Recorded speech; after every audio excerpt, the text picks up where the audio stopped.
ආයුබෝවන් මේ අපේ රස කිරුල YouTube channel එක. මේ තියෙන්නේ ඔයාලා බොහෝ දෙනෙක් රස බලලා නැති කෑමක්. කොස් කපලා අපි අහකට දාන සිවිද්දෙන් තමයි මේ රස ව්‍යංජනය හදලා තියෙන්නේ. මේ තියෙන්නේ කොස් සැටින් කව වෙලා තියෙන සිවිද්ද. මේකේ මේ විදිහට අග කොටස ටිකක් ඝනකමට තියෙනවා. අපිට මේ විදිහට කපලා අයින් කරගන්න පුළුවන්. එහෙම නැත්නම් හැම්ම ගන්නත් පුළුවන්. මේකට මම මිරිස් කුඩු 3-5 කුඩු කහ කුඩු කොම සල්පේ බැගින් එකතු කරලා රසායන ලුණු දාගෙන කලවම් කරලා පැත්තකින් තියාගන්න.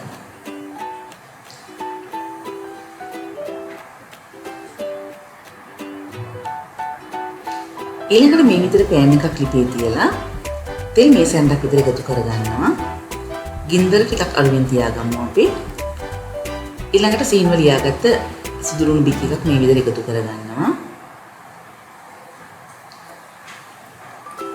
සුදු ලුණු ටිකක් සුවඳ එනකම් බෙදෙන වෙලාවේ මම මේකට බී ලුණු කෑල්ලක්, අමු මිරිස්, කරපිංච රම්ප එකතු කරගන්නවා.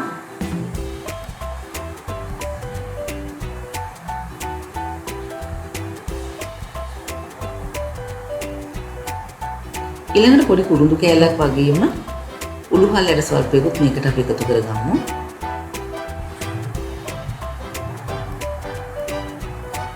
මේ ටික ටිකක් සුවඳ එනකම් බෙදෙනකොට පුංචි තක්කලි කෑල්ලක් මේකට දාගන්න ඕනේ. මේ විදිහට සිහිනව කපලා තක්කලි ටික එකතු කරලා මේ එකතු කරන්නේ අපි ලුණු එඹුල් අල්ලන්න තියපු අපේ කොස් සිවිදි ටික ටිකක් කලවම් කරලා පියනකින් වහලා විනාඩියක් දෙකක් මේ විදිහට තියන්න ආරින්න. විනාඩි එකමාර දෙකකට පස්සේ මම මේක මේ විදිහට කලවම් කරලා ආපහු වහලා තව විනාඩියක් විතර තඹ ගන්නවා. ඇත්තටම ලොකු වෙලාවක් යන්නේ. දැන් මේක තැම්බිලා තියෙන සෑහෙන දුරට.